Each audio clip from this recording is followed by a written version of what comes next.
Hola, ¿qué tal? Bienvenidos a la cuarta temporada de Que Dios nos pille confesadas. Hoy vamos a hablar de religión mesopotámica y tenemos a un gran experto. Así que nada, doy paso a Chris, que os lo va a presentar, y vamos allá con el episodio.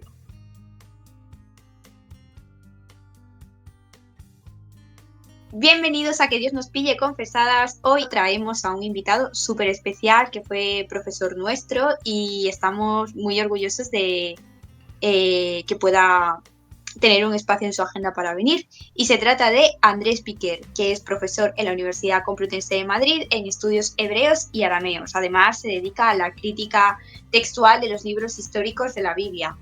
Y además, aparte de todo ese currículum que se dice pronto, es experto en textos semíticos relacionados con magia y ritual, que era la asignatura que nos daba a nosotros. Así que bienvenido, Andrés. Qué guay tenerte aquí después de un año sin daros clase. Muchas gracias. Me agrada mucho estar aquí con vosotros y a ver si puedo colaborar adecuadamente en vuestra emisión. Seguro que sí, que vas a dar la talla, la tallísima. Bueno, queríamos lanzarte la primera pregunta y queríamos preguntarte qué es Mesopotamia y qué llamamos religión mesopotámica y si es correcto referirnos a la religión mesopotámica como el singular, como un concepto singular, cuando a lo mejor hay más de un tipo. Es una pregunta complicada, sin duda, y en Mesopotamia tiene una idea muy clara, que es un espacio geográfico. Normalmente lo solemos asociar, como sabemos desde educación primaria, con los valles de los ríos Tigris y Éufrates, por eso se llama tierra entre ríos, y en las culturas y civilizaciones que aparecieron en esa zona, que suponen más o menos los inicios del urbanismo, pues en torno al cuarto milenio antes de nuestra era, más o menos. Entonces, esa es la parte fácil de la definición, es una definición geográfica. Pues podemos pensar que hay una zona más próxima al Golfo Pérsico, que es la Baja Mesopotamia, una zona más hacia el norte, que es la Alta Mesopotamia, etcétera. Pero lo importante quizá para lo que hacemos, para estudiar textos, sistemas de pensamiento, de creencias, es que Mesopotamia es una cultura y un conjunto o conglomerado cultural que desde muy pronto, desde el tercer milenio antes de nuestra era, irradia muchísimo hacia el exterior. Y algunas de las grandes bases de la creación o el desarrollo cultural de Mesopotamia, como el urbanismo, muchas formas de cerámica, por supuesto, y lo que nos interesa quizá a nosotros para los textos, la escritura cuneiforme en tablillas de arcilla y todo el sistema de aprendizaje y transmisión de la escritura a través de escuelas de escribas, textos, tradiciones, etcétera, irradia hacia el oeste, hacia el este y hacia el norte. Por lo tanto, tenemos cultura cuneiforme o ondas y ecos de la cultura mesopotámica fuera de Mesopotamia, en Siria y Palestina, en zonas de Irán, en zonas incluso en zonas de lo que hoy en día sería Turquía, de la península anatolia. Entonces, todo eso no es Mesopotamia geográfica, pero sí es Mesopotamia cultural. La otra parte de la pregunta es complicado. Estamos hablando, como podéis imaginaros, de un periodo de tiempo muy largo. Es decir, los primeros indicios de culto mesopotámico similar a lo que luego conoceremos por textos escritos son, pues eso, del cuarto milenio antes de nuestra era aproximadamente, y se hacen cosas, o sea, se utilizan o al menos copian textos religiosos cuneiformes hasta más o menos el siglo I antes del siglo I de nuestra era. Es decir, son pues 3.000 y muchos años, 4.000 años de una tradición de creencias en la que desde luego hay cambio y evolución. Otra cosa es lo que nosotros podamos saber, porque obviamente no todos los periodos tienen la misma cantidad de registro histórico para poder trazar un mapa, un dibujo, pues como podemos hacerlo, yo que sé, de la historia del cristianismo desde la Reforma hasta la actualidad, donde tenemos una gran cantidad de documentos históricos y de fuentes de todo tipo. Nosotros aquí a veces nos contentamos con conocimientos más oblicuos. Lo que sí que es cierto es que desde relativamente pronto, sin poder saber lo que hay antes en la época prehistórica, donde parece que los pequeños núcleos urbanos tenían divinidades locales, porque luego posteriormente en las fuentes escritas se habla de fulano, la divinidad de tal sitio, Ishtar, la divinidad de Uruk, o por ejemplo, Enki, la divinidad de otro sitio, o Nergal, la divinidad de Kuz. Posiblemente serían divinidades locales, pero de algún modo se va creando una especie de sistema de creencias donde las divinidades forman parte de un conjunto, por así decirlo, translocal, o sea, que en todas las ciudades acaba rindiéndose culto y apareciendo templo de divinidades que no eran necesariamente de esa región o de ese núcleo urbano, por así decirlo, autóctonas. Posiblemente esto se debe a desarrollos políticos, cuando tuvimos los primeros intentos de una Mesopotamia unificada desde el tercer milenio con Sargón de Akkad, y a partir de ahí se crea una especie de koiné o de espacio religioso común. Por lo tanto, podemos hablar, sí, de una religión mesopotámica, aunque evidentemente va a haber diferencias y cambios muy notables, tanto por regiones como por periodos. Y ya que hablamos de religión y de rituales, me gustaría preguntar si existe como tal una figura formada de sacerdote en la región mesopotámica, y de ser así, ¿qué papel tiene tanto a nivel ritual como a nivel social? Sí, como sabéis, de hecho lo que se nos explica, y todavía podemos creerlo hasta cierto punto cuando empezamos a estudiar historia antigua y tal, es que de hecho los orígenes del urbanismo y los orígenes de los sistemas políticos aparecen con modelos de carácter teocrático, es decir, con administradores o gestores que de algún modo parece que tenían algún tipo de función sacerdotal. Son estos estos nombres sumerios que nadie sabe muy bien lo que significan, la verdad sea dicha, pero que solemos interpretar como príncipes sacerdotes o reyes sacerdotes. Esto hoy en día es bastante criticado en el sentido de que tampoco podemos afirmarlo con certeza, pero sí que es cierto que de algún modo parece que en las primeras fases o en las casi primeras fases del urbanismo, la gestión económica se vincula a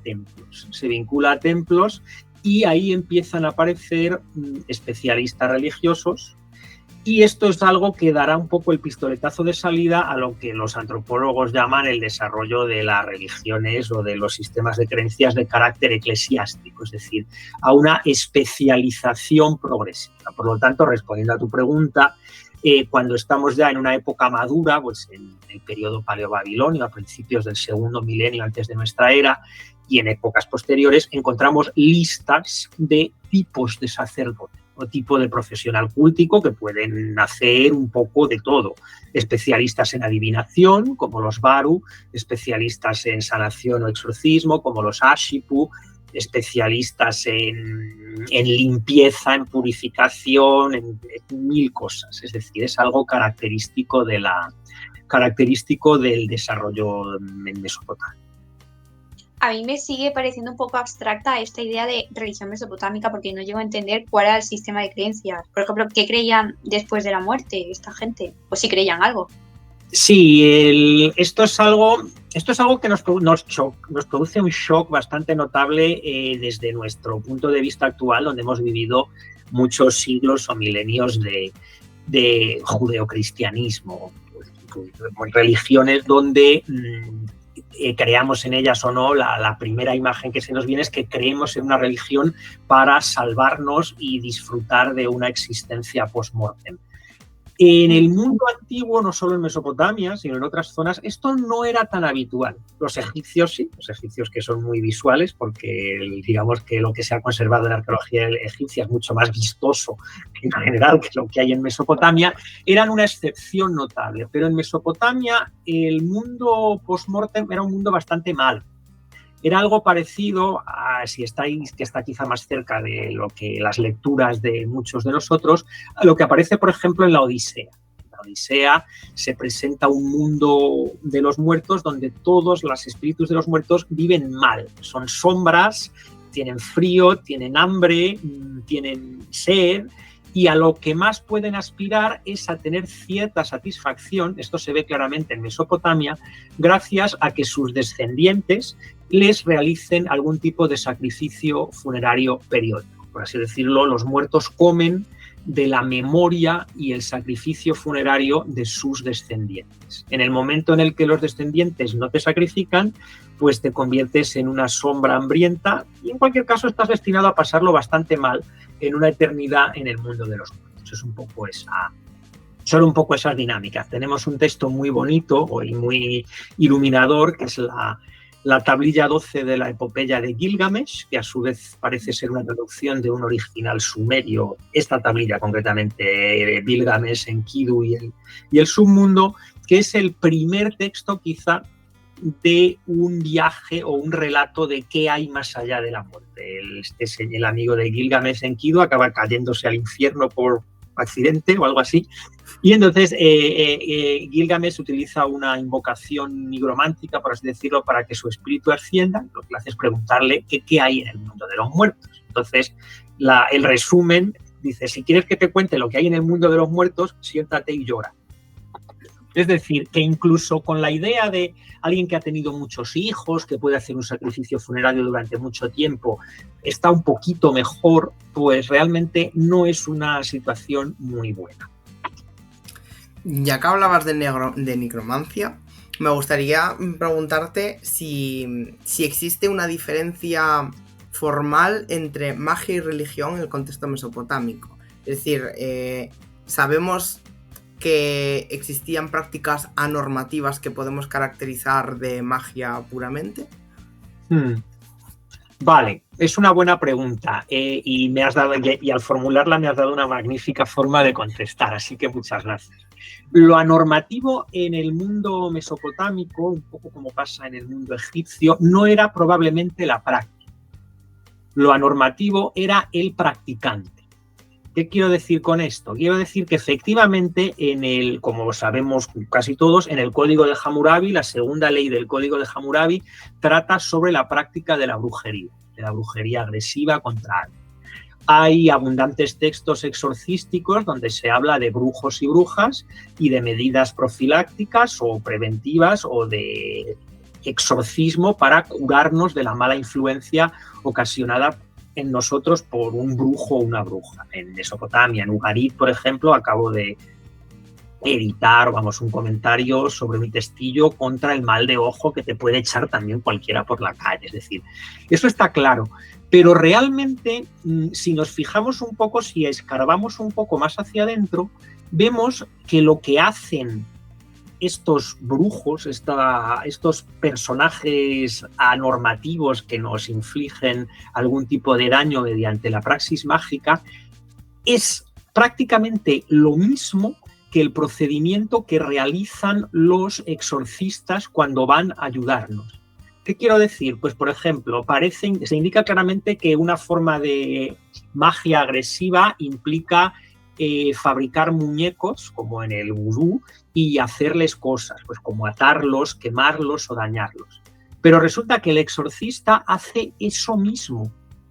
Cuando yo contrato a un exorcista para que me curen el mal de ojo que me ha echado una bruja o un brujo, el exorcista va a fabricar un muñeco de la bruja y también lo va a atar, lo va a quemar, a lo mejor lo va a ahogar en agua. Es decir, todas estas prácticas que a todos nos suenan un poco por la cultura popular, porque llevan dando vueltas varios miles de años, las utilizaba también el exorcista. Diferencia, el exorcista solía ser una persona, por así decirlo, con licencia. Si no era un sacerdote de un templo concreto y del culto de una divinidad, sí que era un profesional reconocido y aceptado para realizar este tipo de trabajos. Es decir, la magia, la praxis mágica es una, y lo que nos hace ser un brujo o un exorcista, un sanador o un especialista es nuestro grado de aceptación por lo que podríamos llamar el sistema hegemónico o el sistema de poder oficial. Bueno, Andrés, qué interesante lo que nos cuentas. Hay dos campos que interesan mucho dentro de las religiones a las personas, y es el tema de la angelología y la demonología. Aquí, en la religión mesopotámica, ¿cómo se abordan estos temas? Si es que se abordan. Se abordan y es un poco complicado trabajar en ello, quizá porque los términos ángel y demonio son términos cargados en nuestra cultura, es decir, son términos que derivan obviamente de que pueden tener otros orígenes persas, etcétera, para nosotros derivan fundamentalmente de la tradición del judaísmo y el cristianismo y conllevan una especie de visión dualista del mundo. Los ángeles son estos seres buenos y los demonios son estos seres malvados. Esta distinción en Mesopotamia y en el mundo antiguo en general, pues nos quedamos con los mesopotamios, no es tan clara. Es decir, a veces es mucho más cómodo hablar de seres intermedios. Son estas entidades que no son exactamente, no son personas como nosotros, ni animales exactamente, pero tampoco son, aunque a veces sí pueden serlo, y ese es un problema, dioses como tales, o sea, dioses objeto de templos y del culto estándar que podemos tener en el panteón. Son criaturas intermedias, es el término que se suele utilizar en estudios de religión y de magia, que de algún modo pueden contactar o ser contactadas por nosotros muchas veces con fines prácticos, con fines de carácter ritual, de carácter práctico, o pueden hacernos daño. Es decir, nosotros utilizamos normalmente en el contexto mesopotámico el término demonio para explicar algún tipo de ser intermedio que puede aleatoriamente pues, causar, por ejemplo, enfermedad.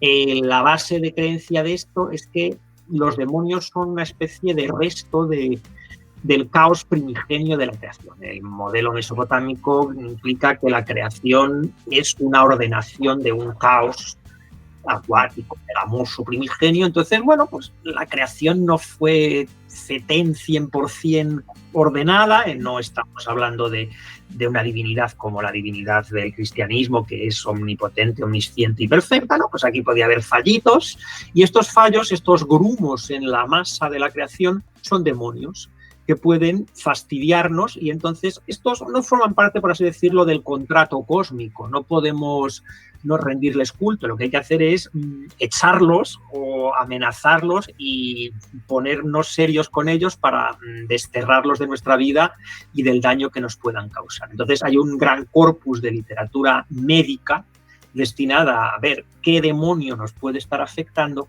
y qué tipo de exorcismo o expulsión o remedio puede alejarlo de nosotros. Pero no es algo tan claro como el modelo, digamos, posteriormente de lo que es un demonio en la tradición judeocristiana, o quizá tampoco lo que es un daimon en la tradición griega, aunque eso también es muy difuso, como bien sabéis. Porque a veces encontramos que un muerto sin descanso, es decir, una persona que no ha alcanzado este otro mundo tan desagradable, pero bueno, peor que estar en ese otro mundo tan desagradable es quedarte colgado, vagando como un alma en pena, pues porque no has recibido el ritual funerario adecuado, porque tu cuerpo se ha perdido en el mar o en una batalla o algo, se ha comido un animal, algo así, entonces te conviertes en un fantasma sin reposo. Pero a veces en las fuentes los fantasmas sin reposo y los demonios se confunden o se consideran equivalentes. Entonces no es algo tan claro, más bien los mesopotamios simplemente consideran que hay unos seres intermedios negativos, susceptibles de ser tratados con exorcismos, etcétera, que pueden, nosotros sí que intentamos clasificar en distintas categorías, pero a veces somos demasiado rígidos. Y también hay seres positivos. Hay seres positivos, pues los conocemos por la mitología, hay guardianes, pues como estas esfinges mesopotamias con cuerpo de toro, alas y cabeza humana que aparecen en las puertas de los templos.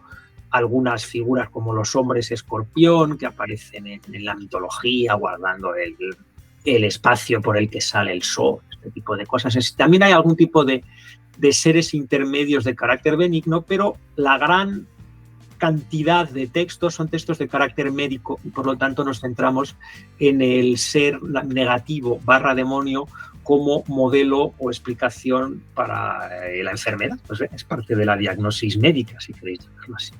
Ya que hablamos de demonios, también aquí en Mesopotamia parece que tiene el origen Lilith, ¿no?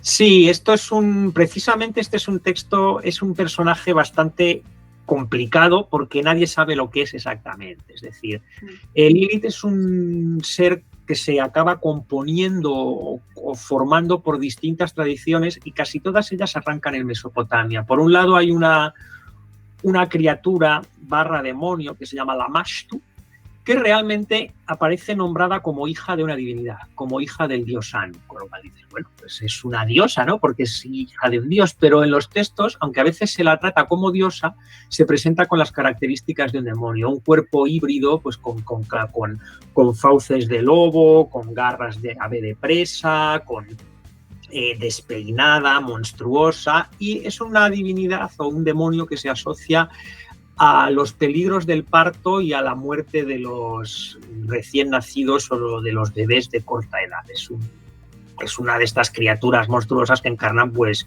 el riesgo del parto, el miedo al parto, es decir, algo muy actual. Pero, ¿y por qué se llama Lilith si se llama Lamashtu, no? Porque hay otro personaje, las Ardat Lilith son un personaje complicado.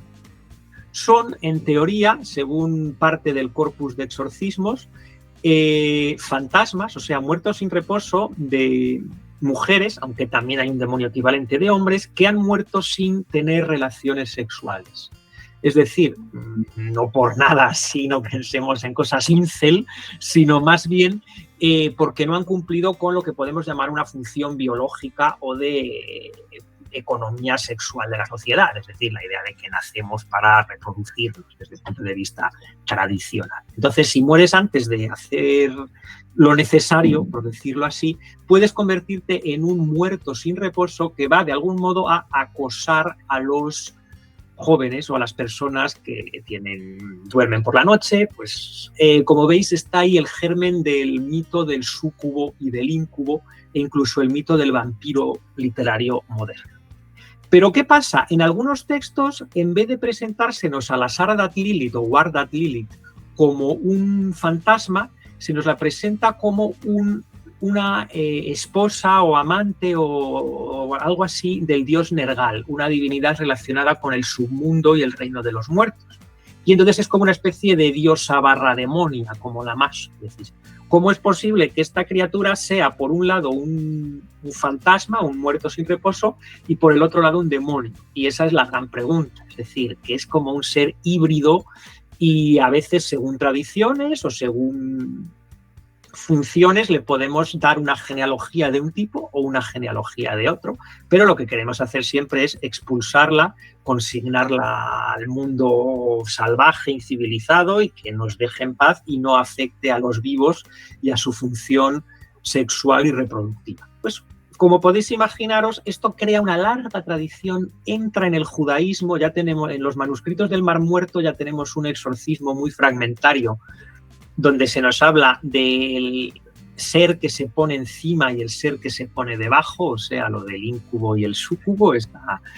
Y esto va a entrar, como podéis imaginaros, en todo el imaginario cultural judeocristiano y va a salir pues por todas partes. Desde la etimología de los malos sueños, que todos conocéis en las lenguas europeas, lo llamamos íncubo en italiano, pesadilla, o sea, lo que se te pone encima y te hace pesar en castellano, Albtraum, el sueño de los elfos en alemán, etcétera. O sea, tenemos toda esta tradición y también, por supuesto, en desarrollos mucho más conocidos por todos, que son el modelo del vampiro seductor, sexual y depredador y con ganas de comer sangre como Lamashtu, o sea, eso viven los dos mundos que encontramos en la tradición literaria y en la cultura popular occidental.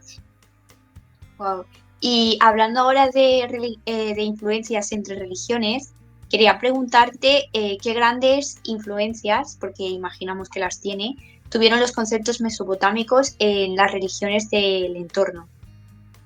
Bien, esto es algo siempre, es una pregunta interesante, pero es una pregunta siempre un poco arriesgada, porque siempre corremos el riesgo de decir que hay influencias directas y que, por así decirlo, no, es que este concepto, esta idea de la religión griega o tal deriva de Egipto, deriva de Mesopotamia. A veces sí, a veces es una afirmación demasiado arriesgada porque quizá lo que haya sea un caldo de cultivo común o desarrollos paralelos independientes, aunque luego haya contactos. O sea, es un poco complicado, pero sí que es cierto que hay algunos elementos que son muy graciosos, digamos, o divertidos de constatar cuando comparamos el mundo por ejemplo, más similar a nosotros, el mundo grecorromano, que está casi a la orden del día, con las tradiciones mesopotámicas. Por ejemplo, uno de ellos es algo que comienza a pasar en Mesopotamia en algún momento de la segundo milenio, primer milenio, que es la correspondencia astral de las divinidades.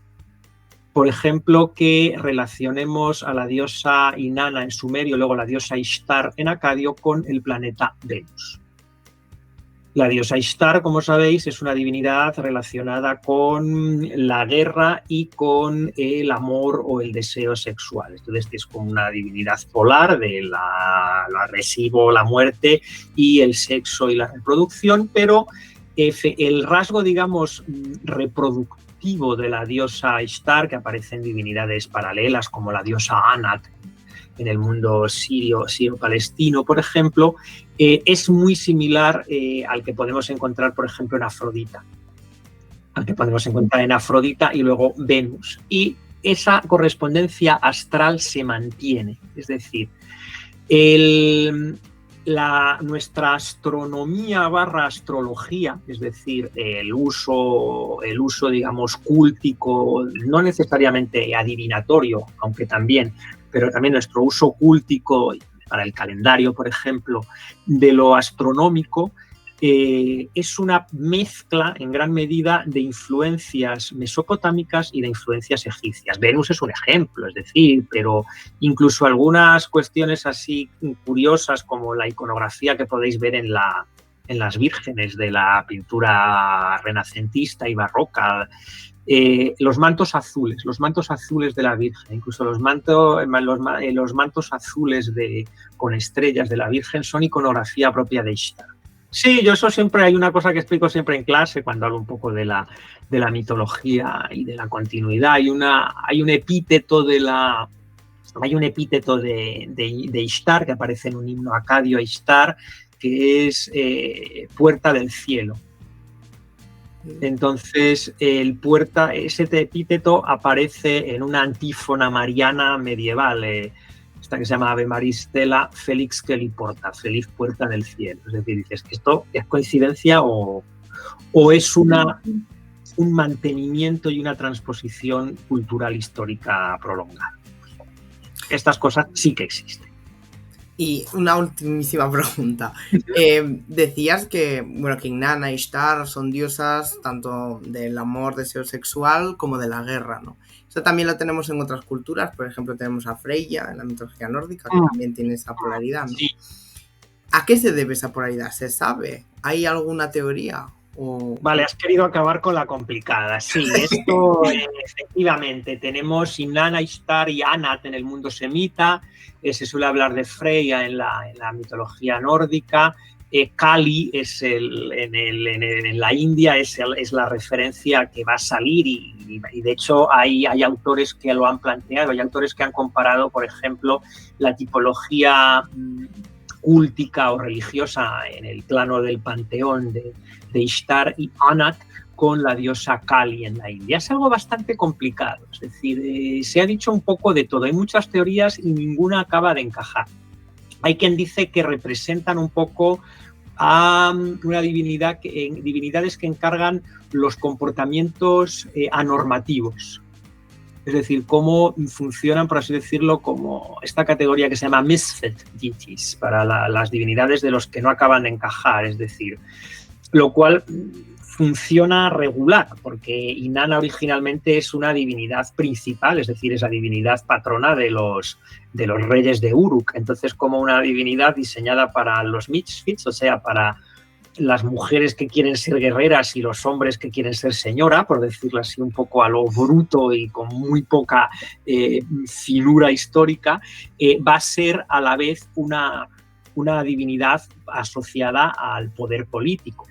Hay quien propone que es una divinidad polar.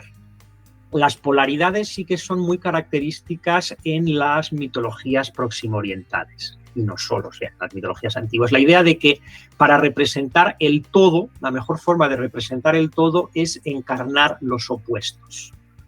Por lo tanto, una divinidad que precisamente, como es Inanna en sus orígenes, representa la totalidad, el poder político, la totalidad del orden cósmico y social, cuando es la única divinidad principal de Uruk, pues básicamente tiene que tener las dos funciones, digamos, características de lo que Foucault llamaba en su Historia de la Sexualidad el poder sobre la vida y la muerte, el poder propio de la agencia política, de la hegemonía política, que es poder matar y dar vida, es decir, guerra y sexo y reproducción. Entonces, a mí es quizá la teoría o la aproximación que más me convence, esa polaridad biológico-social, por así llamarlo, que puede encarnar. No sé lo suficiente de Kali por ejemplo, o de Freya, para saber si podemos aplicar la misma teoría a otras divinidades, pero por lo menos es un buen comienzo, en mi opinión. De verdad, muchas gracias, Andrés, y lamentablemente llegamos al final del episodio, pero bueno, a lo mejor algún día hacemos una segunda parte, si estás dispuesto. Encantado. Muchísimas gracias por la invitación y por dejarme hablar de las cosas que me gustan. Gracias.